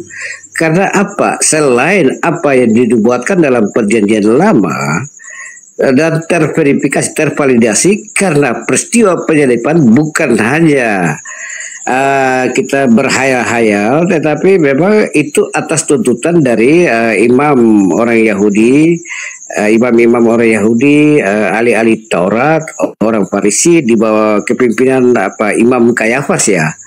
Kemudian membawa kepada penjajah bangsa Israel ketika itu adalah Roma ya, penjajah bangsa Roma. Terakhir diputuskan oleh Pilatus ya, selaku gubernur di Israel ketika itu. Bahkan Pilatus cuci tangan ya, orang ini aku tidak temui dosa. Tapi tuntutannya imam-imam orang Yahudi, ahli-ahli Taurat, bahkan orang Farisi menuntut supaya dia harus disalibkan. Bahkan peristiwa penyaliban setelah itu kan terverifikasi juga bahwa dikawal khusus oleh pasukan dari Romawi dalam penyaliban, bahkan penjagaan kuburan juga tetap dalam pengawasannya bangsa Romawi. Ya, itu luar biasa banget ya cerita ini. Kalau tidak terverifikasi, tidak tervalidasi, ya itu kita mesti bertanya-tanya loh. Ya, kalau secara hukum Indonesia kan 2 orang menyatakan kesaksian yang sama kan, oke kan? Karena ini lebih dari begitu banyak orang loh, Bang Suma. Itu luar biasa banget. Itu jadi kita tidak bisa mengingkari bahwa memang tervalidasi bahwa memang Tuhan Yesus disalibkan dan mati lewat peristiwa penyaliban dan bangkit dari antara orang mati, ya. Jadi peristiwa ini bahkan secara apa ya, dia punya historisnya ya, artefaknya dan apa semua masih ada di bangsa Israel. Adalah cerita ya, kuburan Tuhan Yesus, tempat kelahiran juga masih ada dan detailnya ada dijelaskan semua ya. Ada semua ya. Itu. Jadi yang poinnya kita mau dapat tervalidasi bahwa peristiwa penyaliban sampai kematian bahkan kenaikan kan lengkap loh, tervalidasi ya. Itu yang pertama. Yang berikut tetap pada prinsipnya iman Kristen itu memang mendasarkan pada itu peristiwa kebangkitan Tuhan Yesus itu. Kalau Tuhan Yesus tidak bangkit dari antara orang mati, maka sia-sialah iman dan kepercayaan orang Kristen, ya. Dan itu memang tervalidasi loh. Kalau kita omong aja kan tidak cukup juga kita menjelaskan ya, tapi tervalidasi itu menjadi catatan sejarah loh. Sekian banyak orang memvalidasi itu ya. Ya, baik imam-imam Yahudi dan seterusnya sampai dengan penjajah juga bangsa Romawi lewat Pilatus, jelaskan semua detail sampai dengan peristiwa penyaliban sampai dengan penjagaan kuburan juga tetap dalam penguasaannya bangsa penjajah bangsa Romawi ya. Jadi poinnya kita mau dapat kita pastikan bahwa peristiwa itu sudah pasti terukur dan tervalidasi, itu yang poin pertama ya. Jadi sekarang orang lagi berpikir sebenarnya tidak harus ya. Kalau peristiwa penyaliban di abang-abangku kan saya nggak salah ya. Sementara diskusi dengan beberapa saudara dari tetangga sebelah di abang punya kan diserupakan tapi tidak disebutkan nama. Tapi ini menjadi diskusi liar loh. Masing-masing orang menerjemahkan itu Yudas, itu Simon dan seterusnya. Padahal maksudku di Muslim menerjemahkan bahwa yang disalibkan itu diserupakan tapi tidak penyebutan nama. Dan ini kita harus pertanyakan dong. Begitu abangku. Hormat. Baik. Al-Quran menarasikan wama qatalu wama salabu walakin syubbiha lahum. Itu kata Quran. Mereka tidak membunuh, mereka tidak menyalibkan, tetapi yang disalibkan itu dibuat serupa seperti Nabi Isa alaihissalam. Nah ini kan terbukti akurat di dalam Roma 14 nomor 9 dan juga Kisah Para Rasul 2 nomor 36. Yesus Kristus yang kau salibkan itu telah dijadikan menjadi Tuhan dan Kristus yang tadinya bukan. Sedangkan Kristus anak Maria ini itu dijelaskan di dalam data 31-32-nya. Daud menubuatkan bahwa Kristus yang dibangkitkan, yang dinaikkan oleh malaikat itu tidak ditinggal di kubur, jasadnya tidak mengalami kematian. Sedangkan ada penyaliban. Nah, yang disalibkan ini dibuat menjadi Kristus, sama seperti anak Maria yang juga adalah Kristus. Islam mengakui penyaliban itu ada. Ada yang disalibkan memang, tapi bukan Yesus, bukan Nabi Isa, tetapi orang yang diserupakan. Makanya tolak ukurnya apa? Lukas 2 nomor 11, pada hari ini telah lahir bagimu Kristus Tuhan di kota Daud. Nah, artinya apa? Kalau kita berbicara mengenai Kristus, itu adalah manusia yang diurapi. Jadi terjemahan yang seharusnya adalah pada hari ini telah lahir bagimu juru selamat, manusia yang diurapi Tuhan di kota Daud. Jadi Yesus anak Maria ini adalah orang yang diurapi Tuhan. Sedangkan yang disalib ini, nanti dia disalibkan baru dijadikan menjadi Tuhan dan Kristus. Bagi siapa? Bagi angkatan jahat. Di mana polanya? Matius 12 nomor 38 nomor 40. Apa kata Yesus? Orang Farisi dan angkatan jahat ini minta satu tanda, dan tidak akan diberikan satu tanda apapun kepada angkatan jahat selain dari tanda Yunus. Sebab Yunus 3 hari 3 malam dalam perut ikan. Demikian juga anak manusia. Anak manusia, dia nggak sebut Yesus. Anak manusia 3 hari 3 malam dalam perut bumi. Berarti pada hari ketiga dia akan bangkit anak manusia ini, dan itu hanya diberikan sebagai tanda kepada angkatan jahat. Bagi angkatan jahat yang mereka salibkan ini, dijadikan bagi mereka menjadi Tuhan dan Kristus. Itulah yang diterangkan oleh Al-Quranul Karim yang kami imani. Inna ja'alna syayatin awliya lilladzina la yu'minun. Sesungguhnya aku menjadikan iblis menjadi Tuhan bagi orang-orang yang tidak beriman. Di ayat 30 juga Allah mengatakan bahwasanya Allah innahu muttakhazus sayatin awliya'a min dunillah wa yahsabu annahum muhtadun.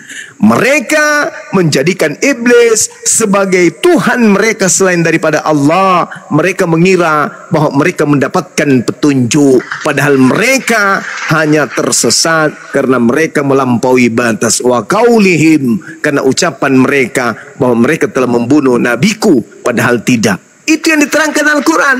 Dan itu kemudian yang muncul di dalam Bible. Justru Bible lebih dulu menjelaskan itu daripada Al-Quran.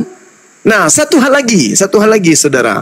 Yang lahir di kota Daud itu adalah manusia. Sedangkan yang datang kepada Paulus bukan manusia. Di mana Paulus mengaku dia yang datang kepada yang bukan manusia? Galatia 1 nomor 1, nomor 11, nomor 12. Apa kata Paulus? Aku menerima Injil bukan dari manusia. Bukan manusia yang mengajarkan aku Injil, tetapi Yesus Kristus. Hayo. Sejak kapan anak Maria bukan manusia? Sedangkan yang datang kepada Maria itu adalah manusia. Keluar, dia kandung malah, dia lahirkan, dia pelihara. Manusia yang dipelihara. Sedangkan Paulus menerima 13 buku, itu bukan dari manusia. Terakhir sebelum Anda ambil alih. Anda membawa Mazmur 22, saudara. Mazmur 22 itu, Eli Eli lama sabaqtani, orang itu teriak siang dan malam. Sedangkan yang di atas tiang salib itu cuma siang tok, malamnya sudah nggak ada. Sebelum pukul 6 ia sudah diturunkan.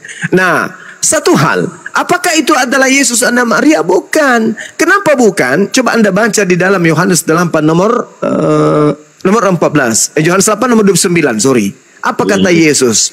Dan dia Bapa yang mengutus aku, Bapa menyertai aku. Bapa tidak membiarkan aku seorang diri, sebab aku senantiasa berbuat apa yang berkenan kepadanya. Malu Yesus kalau dia sudah ajarkan begitu, habis itu dia teriak, Bapak, mengapa engkau meninggalkan aku? Malu dia. Berarti Yohanes 8:29, Bapa yang telah mengutus aku, Bapa tidak pernah dia tidak membiarkan aku sendiri. Berarti yang ada di atas tiang salib ini adalah murid Yesus yang teriak, wahai guru, Eli, Eli, Eli, kenapa kau tinggalkan aku? Itu baru cocok. Yudas merasa ditinggalkan gurunya Yesus, baru betul. Tapi kalau Yesus merasa ditinggalkan sama Bapa, itu mustahil. Karena dia senantiasa menyertai Yesus. Yohanes 8 nomor 15, nomor 16, nomor 17. Aku bersama dengan Bapa. Aku satu dengan Bapa. Aku dan Bapa adalah satu. Sampai kapan? Ya selama-lamanya. Karena dia adalah orang yang berkenan dalam dirinya. Yesus itu orang soleh. Yesus itu adalah orang yang berserah diri kepada Bapa. Maka Bapa tidak akan mungkin meninggalkan Yesus. Di dalam Yohanes 14 nomor 31, dunia harus tahu bahwa aku Yesus senantiasa mengasihi Bapa, dan aku Yesus senantiasa melakukan segala sesuatu yang diperintahkan kepadaku. Makanya Bapa berkenan kepadaku, dan Bapa tidak membiarkan aku seorang diri. Aku dan Bapa adalah satu. Jadi yang teriak itu bukan Yesus, tetapi adalah orang yang merasa kehilangan Yesus, yaitu sang murid yang keluar dari kubur, yang dijadikan menjadi Kristus. Dan orang Yahudi sampai hari ini tidak percaya, Pak. Yang percaya itu hanya angkatan jahat. Siapa dia? Dia mengaku sendiri. Di Galatia 2 nomor 8 dia mengatakan begini, Petrus diutus untuk orang-orang bersunat, sedangkan aku Paulus diutus untuk orang-orang yang tidak bersunat. Dalam Galatia 1 nomor 15, aku diutus untuk non-Yahudi. Nah, ilmu angkatan jahat ini dibawa oleh Paulus keluar ke bangsa non-Yahudi. Sedangkan orang Yahudi nggak percaya. Karena orang Yahudi tidak diberi tanda, yang diberi tanda itu hanya angkatan jahat. Begitu, saudara. Silakan. Oke, jadi ya pertama ya. Hormat, baik sudah, mantap loh, keren loh. Jadi yang berikut ya, pertama begini ya. Tentang Paulus ya, Paulus juga bersaksi ya di Roma 9 ayat 5. Dia menempatkan Tuhan sebagai Allah, Roma 9 ayat 5 ya. Jadi yang poin utamanya saya tetap pastikan bahwa peristiwa penderitaan Tuhan Yesus ya, dari apa penghakiman, penyaliban sampai bangkit dan naik ke kerajaan surga kan tervalidasi loh Bang Suma. Bukan 1-2 orang yang menyaksikan, begitu banyak orang loh menyaksikan ya. Bahkan yang menjadikan proses hukumnya dikawal khusus oleh penjajah bangsa Romawi atas tuntutan dari orang Israel. Memang orang Israel betul dia tidak menempatkan Yesus sebagai Mesia yang dijanjikan. Tidak butuh itu, karena orang Israel ketika itu butuh Mesia itu adalah datang sebagai panglima perang, raja untuk mengalahkan penjajah. Tapi tidak, karena Yesus datang sebagai raja damai, membawa hukum kasih kan. Makanya nggak ada. Ya, makanya di salib itu kan ditaruh, inilah raja Israel, INRI ya. Jadi luar biasa. Yang poin utama yang kita mau pastikan bahwa apa yang kita ceritain ini kan tervalidasi. Kenapa tervalidasi? Karena ada yang lagi menuntut, terus ada yang menghukum. Penjajah bangsa Romawi di bawah ketua timnya Pilatus. Sebenarnya dia juga nggak mau, istrinya kan bilang Pilatus nggak boleh loh, orang nggak berdosa kok, kenapa dihukum begitu. Makanya Pilatus cuci tangan pakai air. Oke lah, kamu mau hukum dia ya silakan lah, itu urusan kamu. Tapi dimintain untuk tetap dikalkul sampai peristiwa penyaliban dan kebangkitan. Bahkan masuk di kubur juga orang ahli-ahli Taurat, imam orang Yahudi minta supaya itu kuburan dikawal, jangan sampai jasadnya diangkat ya, dibawa, dicuri ya. Ternyata kan tidak ya. Bahkan yang ketika Tuhan Yesus bangkit kan malaikat yang datang menyampaikan, kenapa kamu harus cari, dia sudah bangkit dari antara orang mati ya. Jadi ada hal-hal yang kalau kita menerjemahkan dalam kitab kita menurut opini kita, ya itu mungkin bisa juga ya, itu logika kita ya. Tapi yang paling utama kita tetap prinsip mendasarnya bahwa ada yang tervalidasi loh terkait dengan peristiwa-peristiwa baik penderitaan sampai penyaliban, jelas loh tervalidasi loh. Itu bukan 1-2 orang loh, begitu banyak orang loh. Lu pastikan loh. Kalau dari abang tadi abang menjelaskan benar loh, Quran hanya menjelaskan bahwa diserupakan, tapi tidak tervalidasi ya. Izin ya abangku. Kenapa tidak disebutkan namanya siapa? Akhirnya menjadi debat kusir ya. Sebenarnya siapa harus disebutkan nama dalam apa dimasukkan dalam Quran itu, bahwa itu diserupakan siapa? Yudas atau Simon atau beberapa macam. Itu terjemahan. Saya terus Bang Suma ya, saya diskusi beberapa, ada yang bilang begini, ada yang bilang begini. Tetapi dalam batasan pemahaman bahwa di Quran menjelaskan bahwa hanya cuma diserupakan, tapi tidak jelaskan secara detail itu siapa orangnya. Yang kita butuhkan pastikan siapa orangnya, nggak ada. Jadi tidak tervalidasi ya. Kalau peristiwa mereka secara kira tervalidasi loh, gitu ya. Jadi bagi saya pribadi poin utama yang kita dapat memang iman Kristen ya Bang Suma ya. Memang yang paling tahu begitu, peristiwa kebangkitan itu memastikan bahwa iman kepercayaan orang Kristen tidak sia-sia ya. Begitu. Nanti ditanya kepada siapa juga nggak masalah, pasti tahu iman orang kafir. Peristiwa kebangkitan itu menjadi momentum titik balik bahwa iman Kristen itu begitu kuat banget loh. Kalau kita ikuti Lukas 2 ayat 11 benar ya Tuhan, tapi itu kan kata orang loh, kata orang. Tapi penegasan tentang siapa itu Tuhan kan ada ya, di Paulus juga menjelaskan juga ya.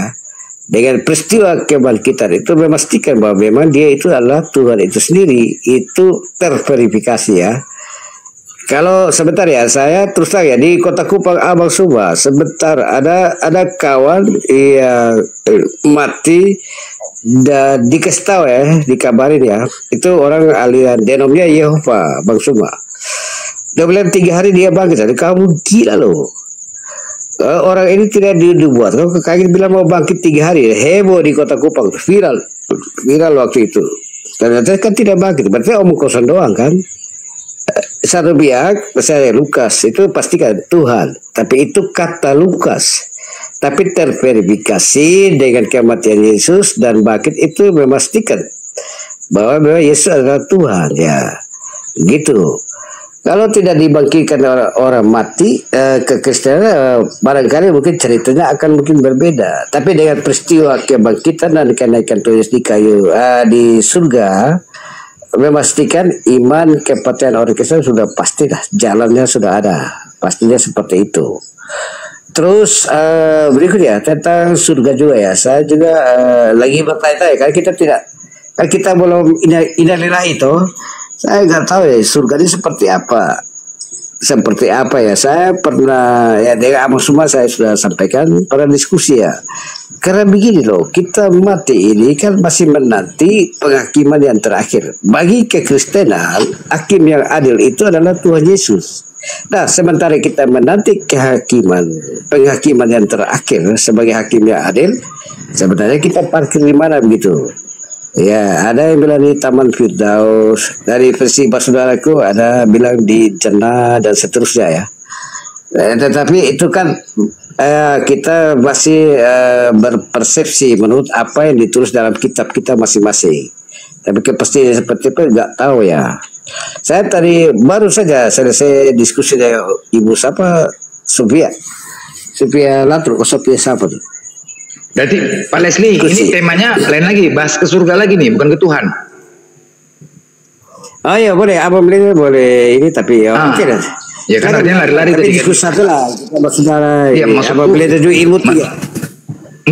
Enggak lanjut aja tadi masukku yang tadi poinnya tadi kan sudah selesai. Artinya Pak Leslie menggiring ke masalah surga, kan gitu kan? Ya. Aku berusaha tadi, berusaha beli bodrek 4 nggak fokus, nggak dapat gitu. Berusaha beli bodrek 4 kutelan ini nggak dapat. Ya kan? Nggak dapat berusaha. Saya kan tahu loh, ini kepala bini juga tapi luar biasa loh, memang itu. Iya. Ya, makanya luar biasa banget loh. Tahan napas saja Abang beli. Kepala bini juga ya, loh. Tahan napas saja lah Pak. berusaha fokus tadi poinnya yang disampaikan Bang Juma mungkin nggak ada tanggapan, tapi itulah teman-teman ya, artinya Pak Leslie pengalihan tetap KO lah udah ya kan, nggak apa-apa ya kan. Tapi kalau memang mau lari ke surga, memastikan ke surga, mau bahas lagi ke surga, lagi cerita ya kan. Boleh itu juga baik. Oke, silakan Bang. Oke, Bang Suma karena hormat diberi ya. Saya pikir luar biasa saya diskusi orang ilmu tinggi. Apa beli ilmu tinggi? Makanya ini tahan napas loh. Makanya minum paracetamol atau antar gini tahan napas. Oh ya, Bang beli ini kepala batu loh. Batu loh, ini bulldozer loh. Dia datang rata. Saya tahu loh Bang Bleder ini. Oke, tapi dengan Bang Suma luar biasa lah. Banyak hal yang saya juga dapat. Saya tidak mengingkari bahwa banyak hal yang saya juga dapat dari Bang Suma, Bang Bleder. Luar biasa banget. Kita lagi berselancar ya. Kita menikmati siara hidup kita di dunia, menambah kesana keimanan kita. Entah apa jadinya ke depan kita nggak tahu. Tapi muara kita satu, cuma satu saja pemilik hidup kita. Apapun latar belakang keimanan kita ya, saya tidak sebut Islam atau apa. Hindu, Buddha juga ya. Saya sudah diskusi loh. Pak Leslie, ya. Siapa yang memvalidasi Yesus kalau dia adalah Tuhan? Tadi sudah diskusi dengan Bang Suma tadi tuh. Apa ada ikuti nggak? Enggak diikut ya. Dengar dari awal. Cuman siapa sih, ini pertanyaan buat seluruh Kristen yang ada di dunia ini ya. Validasi iblis. Iblis ya. Oh, iblis yang memvalidasi bahwa Yesus Tuhan. Iya, dia ketika Yesus berpuasa. Sebentar abangku. Ini validasi. Dia pengujian Yesus secara manusiawinya, dia uji ya. Tapi apa kata Tuhan Yesus ya di Matius 4 ayat 7 ya? Janganlah kamu cobai Tuhan dan Allahmu. Kemudian Matius 4 ayat 10, iblis juga diperintahkan untuk sujud menyembah kepada dia. Itu perkataan Tuhan Yesus ya. Jelas dong. Kalau ada abang udah jawab. Sabar. Iblis itu Bang, saya nggak minta diterangin, Bang. Abang udah jawab. Sabar abangku. Iblis, sabar abangku. Iblis itu siapa? Kekristenan. Iblis itu adalah malaikat yang ditendang buang dari surga karena mau mengambil alih kekuasaan surga. Berarti dia udah cukup, Bang. Gantian lagi lah. Gantian lagi, Pak. Sampai gitu loh. Tadi Anda udah menjawab bahwa yang memvalidasi Yesus adalah Tuhan, iblis, kan begitu, udah dijawab. Saya nggak nerangin, nggak perlu dijelasin siapa iblis itu gitu loh. Terus yang mempengaruhi, Pak, yang kedua nih, yang mempengaruhi tentara Romawi membunuh Kristus, siapa yang mempengaruhi, Bang? Silakan.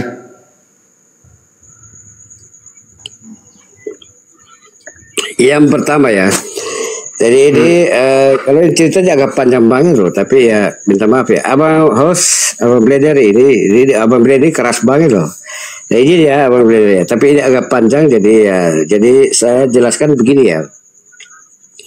Jadi ketika perjamuan yang terakhir ya, Yesus sudah sampaikan kepada seluruh murid-muridnya, inilah tubuhku.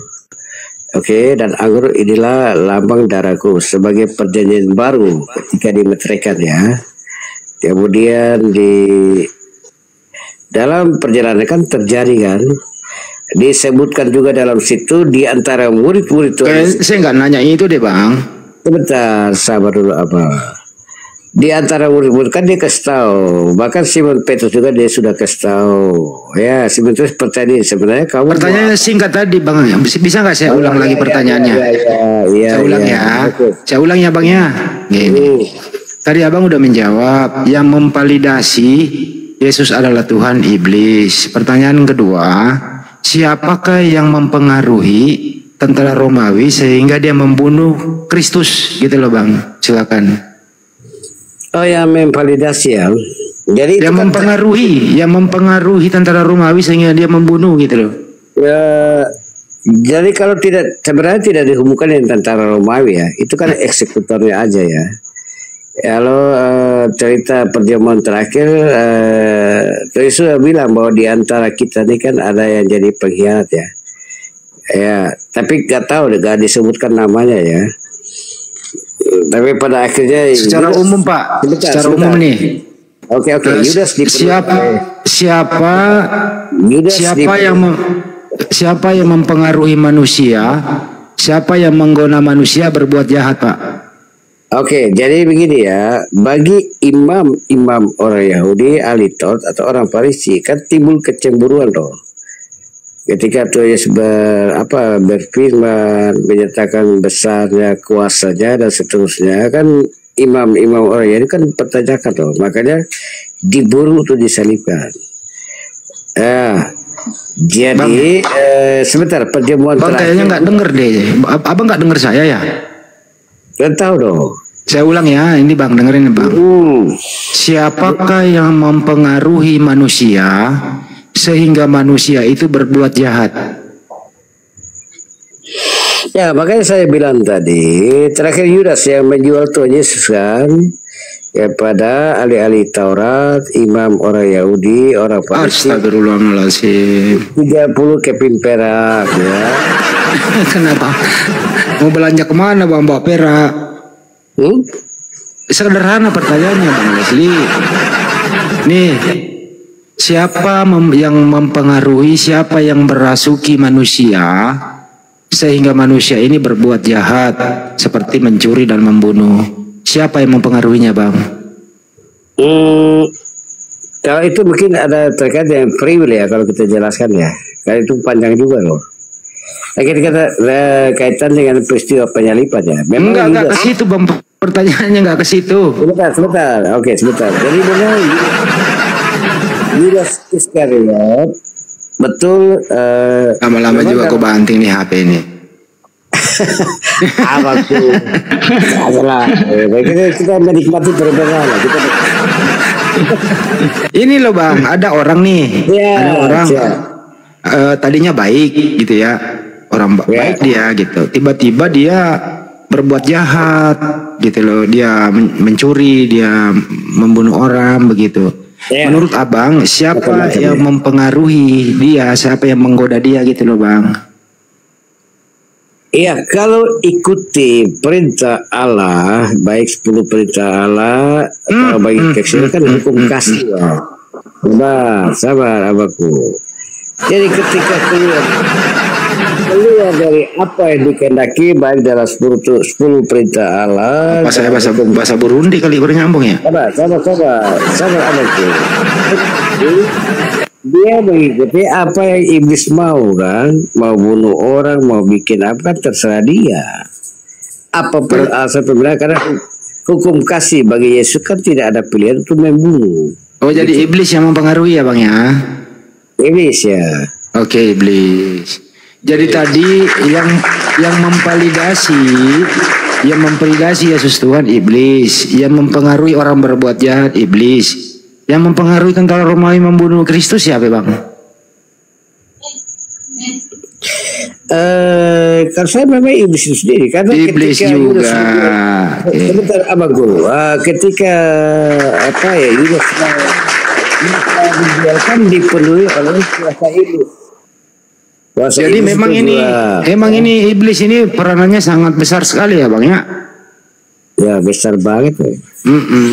Ada nggak iblis menyuruh berbuat baik, Bang? Nggak ada dong. Nggak ada. Nah, perbuatan tentara Romawi di tiang salib itu baik apa jahat, Bang? Kalau perbuatan itu terkait dengan keimanan Kristen, memang korban penebusan ya. Saya kan hanya penebusan, Bang. Tetapi itu tujuannya. Iya. Tetapi kenapa iblis yang harus merancang itu? Itu jadi pertanyaan mendasarnya itu. Begitu. Kenapa? Karena iblis yang menjual Tuhan Yesus kepada ahli-ahli Taurat. Dan ini kalau saya mengajar di kelas begini nih, pusing saya nih. Benar dah. Bang, apa tuh, Bang, yang perbuatan tentara Romawi ini yang dipengaruhi oleh iblis membunuh Kristus di tiang salib, itu perbuatan jahat atau perbuatan baik? Kalau saya patokan utamanya bahwa ketika Yudas, kenapa lari ke Yudas? Betul abang. Aduh, sayang banget ini HP nih, hancur nih HP gue nih. Jangan marah-marah gitu loh. Diskusi saja lah. Iya Bang, ya Bang, santai Bang. Saya kan cuma bercanda Bang. Oke, siap. Jadi memang bagi saya memang ketika Yudas dipenuhi oleh kuasa iblis, dia menjual Tuhan Yesus untuk memperkenalkan Tuhan Yesus apa. Makanya persiapan boleh berjalan ya sampai terakhir kematian. Pantesan bagi mak pusing. Saya berpikir kalau aku saya 4 Bang Bodrek, 4. Ya, abangku hormat ya. Jadi begini, kalau Yudas tidak jual kan peristiwa. Orang nanya Yudas, Bang, Yudas sudah pindah. Harus jalan loh, sebentar. Yudas dulu kemarin teman saya Yudas dagang di Gelodok, udah pindah dia Bang. Paramek nggak mempan ya, Bodrek nggak mempan ya. Tapi Pak Leslie, satu lagi tadi memvalidasi iblis yang mempengaruhi si iblis. Oke. Nah, saya mau bertanya lagi, bagaimana yang namanya Tuhan itu kan disembah, ya kan dia disembah. Nah, bagaimanakah ritual menyembah Tuhan kalian itu bagaimana? Iblis. Abang ya, kalau dari sini ini om kamu ini Pak Lemi ini dari sabar dulu. Saya wajah satu saudaraku ya, izin ya, boleh ya, nanti baru satu-satu ya. Izin ya, abang-abangku hormat semua. Jadi begini ya, dalam tradisi gereja ya memang agak beda-beda ya, abang semua tahu. Dalam Katolik, bahkan Protestan kan denominasinya terlalu banyak. Dalam tradisi gereja kan kita beda satu sama lainnya. Tapi sepanjang pijakan itu oke-oke saja. Tapi kalau mereka keluar dari itu kan menjadi persoalannya. Tapi saya dalam posisi tidak mau menjas keimanan orang. Yang Blender nanya gitu, jadi nggak nyambung. Ini loh Pak Leslie. Pak Leslie ini loh. Salib itu, dengerin dulu Pak. Abis ini ngomong nggak apa-apa. Salib itu lambang kejahatan atau lambang kasih?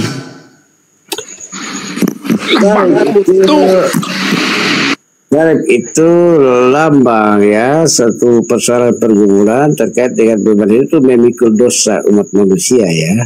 Saya nggak nanya itu loh. Sebagai korban itu tujuan. Ya. Kayaknya harga semen Pak Liston. Harga semen berapa satu sak Pak? Apa? Jadi harga semen berapa satu sak? Ban depan aja dia tahu, ban depan ukurannya harga semen. Harga semen satu sak berapa? Sama pasir satu. Apa bener yang hormat diberi apa bener ya? Iya, Darius. Ya, siap. Darius. Ya.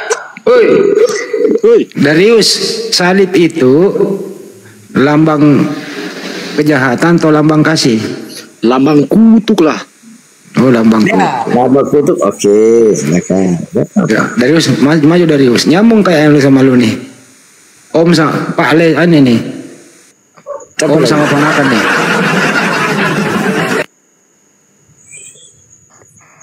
Siapa lagi? Siapa itu yang dikutuk di tiang salib, Pak Leslie?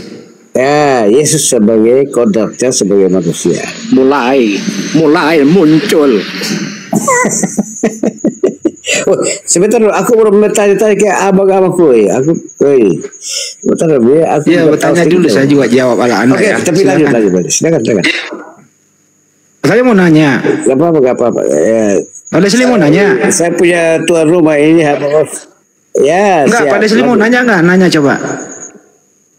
Enggak. Biar abang bertanya dulu.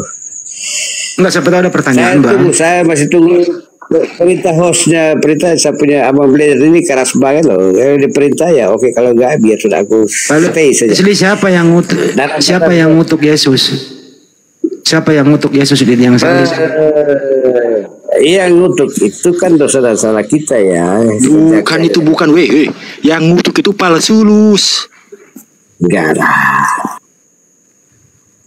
Enggak, yang ngutuk Yesus itu Pak Leslie. Pak Leslie yang ngutuk ya? Ya tuh, Darius dia yang ngutuk Yesus. Ya karena dosa dan salah kita ya. Dia mati sebagai manusia yang tidak bersalah, dia menjadi terkutuk di kayu salib. Jadi untuk menebus dosa, Pak Leslie. Jadi untuk menebus dosa dari dalam tradisi Yahudi, orang yang kelar Yahudi lagi. Orang yang terkutuk loh, gitu. Jadi tapi secara manusiawi kan dia tidak bukan orang berdosa. Hanya dikorbankan untuk menebus dosa umat manusia ya, bukan saya. Jadi Anda menebus dosa Anda dengan mengutuk orang ya?